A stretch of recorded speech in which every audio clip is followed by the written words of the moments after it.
Zona Eropa terancam pailit. Krisis ekonomi menerpa sejak akhir tahun 2011. Bermula dari Yunani, beban hutang zona Eropa merambah ke negara lain, termasuk Spanyol, Jerman, dan Italia, yang menyebabkan meningkatnya pengangguran dan defisit belanja. Mencegah semakin terpuruknya keadaan ekonomi, negara Eropa melakukan langkah penghematan fiskal, terutama pengetatan pembelian barang dari luar negeri. Beberapa negara di Asia termasuk Indonesia terkena imbasnya. Eropa menjadi salah satu tujuan ekspor produk-produk Indonesia baik mentah maupun jadi. Akibat krisis, nilai ekspor Indonesia sejak 2011 hingga pertengahan 2012 mengalami penurunan.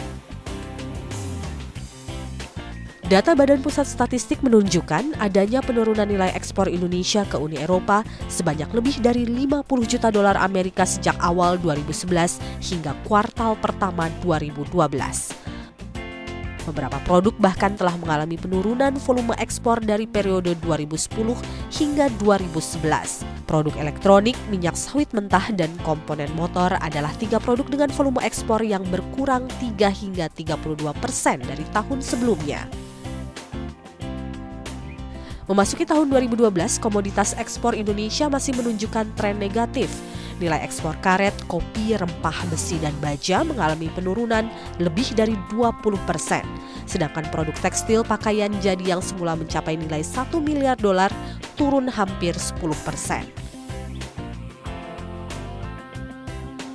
Indonesia kaya akan produk dalam negeri berkualitas. Sangat disayangkan krisis negara tujuan mengancam pasar produk Indonesia. Lalu, apa solusi agar industri dalam negeri dapat bertahan dari terpaan krisis? Inilah jalan keluar.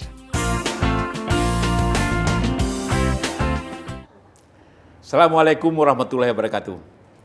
Para pemirsa, malam ini kita kembali lagi ke jalan keluar. Saya Yusuf Kala. Hari ini, malam ini kita akan berbicara tentang masalah ekonomi. Karena itu saya bersama-sama Pak Gita Wirjawan, Menteri Perdagangan kita. Bulan-bulan terakhir ini terasa banyak masalah yang tentu juga terasa oleh kita. Hal yang paling menjadi perhatian dalam bidang ekonomi ialah krisis di Eropa. Akibat globalisasi, maka setiap krisis di bagian dunia ini otomatis berdampak ke bagian yang lain. Jadi krisis Eropa dapat juga kita katakan krisis dunia. Sama krisis 4 tahun lalu, krisis di Amerika dampaknya seluruh dunia. Eropa mengalami masalah ekonomi negatif impactnya. Banyak negara-negara yang hampir bangkrut, Yunani, Spanyol, Italia. Dan berdampak ke zona euro. Dampaknya tentu secara umum daya beli masyarakatnya menurun karena pendapatannya menurun, banyak orang menganggur. Apabila pendapatannya menurun, daya belinya turun, artinya kebutuhan fisiknya menurun, berarti impornya menurun. Apabila satu negara menurun impornya, maka berarti ada negara lain yang menurun ekspornya. Karena di dunia ini, manufacturing ekspor terbesar adalah Cina, maka otomatis Cina akan mengalami penurunan ekonomi. Apabila Cina menurun ekonomi, maka impor Cina akan bahan-bahan baku. Juga barang-barang yang penunjang lainnya pasti menurun juga. Nah, disinilah posisi Indonesia. Kita pada jumlah tertentu mengekspor langsung ke ke Eropa. Jumlah yang lebih besar lagi kita mengekspor ke Cina. Jadi, ekonomi Indonesia, ekspor Indonesia pasti kena dampak dari dua hal itu. Nah, karena ini yang kita bicara sektor perdagangan, Pak Gita, bagaimana pemerintah melihat ini? Dan apa upaya pemerintah untuk mengurangi efek daripada kesulitan-kesulitan Eropa dan yang kemudian berdampak ke China. Terima kasih Pak JK atas kesempatannya.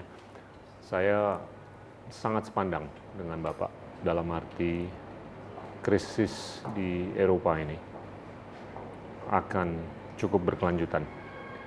Tentunya kita sudah melihat adanya political union, monetary union, dan fiscal union. Tapi kelihatannya ada kecenderungan fiscal unionnya ini agak berat. Karena apa ini maksudnya?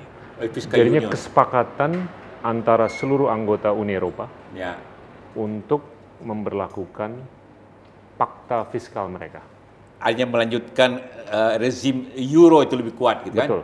Dan kenyataannya masih ada beberapa ekonomi atau perekonomian yang masih harus mengurangi utang mereka. Dan rasio utang terhadap GDP Spanyol, mereka. Yunani, Italia.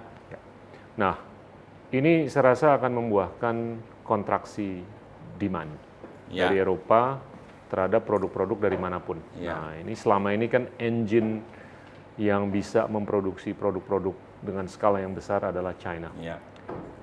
Memang benar, walaupun exposure kita terhadap Eropa ini masih relatif kecil, tapi secara tidak langsung kita sudah mulai merasakan imbasnya. Kalau kita lihat angka ekspor di bulan Januari, Februari, dan Maret, dan April, itu kecenderungan secara umum meningkat. Kecuali mungkin dari Maret ke April, tapi kalau kita lihat Mei, itu meningkat lagi. Dan ini cukup... Meningkatnya sektor apa? Nah, sektornya masih umum, jadinya kalau kita kupas, ini 65% dari total ekspor, ini terkait dengan komoditas. 35% terkait dengan produk-produk non-komoditas. Tentunya ini... Manufacturing. Yes. Nah, jadinya tentunya pendekatan yang dilakukan oleh pengusaha-pengusaha sumber daya alam adalah untuk meningkatkan volume dengan adanya penurunan harga. Nah, tapi yang mungkin bisa menjadi titik terang adalah investasi ini meningkat pesat sekali. Dan kalau kita lihat kuartal pertama itu peningkatannya 25% dibandingkan periode yang sama untuk PMA dan PMDN. Dan ini alhamdulillah masuk ke hal-hal yang sangat bisa membuahkan nilai tambah. Dalam kondisi begini pasar di mana yang lebih terbuka dalam hal ekspor, manufacturing? Kalau kita lihat bahwa ada idle capacity yang besar di Cina. Kalau jadinya ada beberapa hal yang kita lakukan. Yang paling nyata di depan mata kita ini adalah pasar-pasar non tradisional. Itu seperti Afrika, seperti Amerika Latin, Timur Tengah, dan Asia Tengah.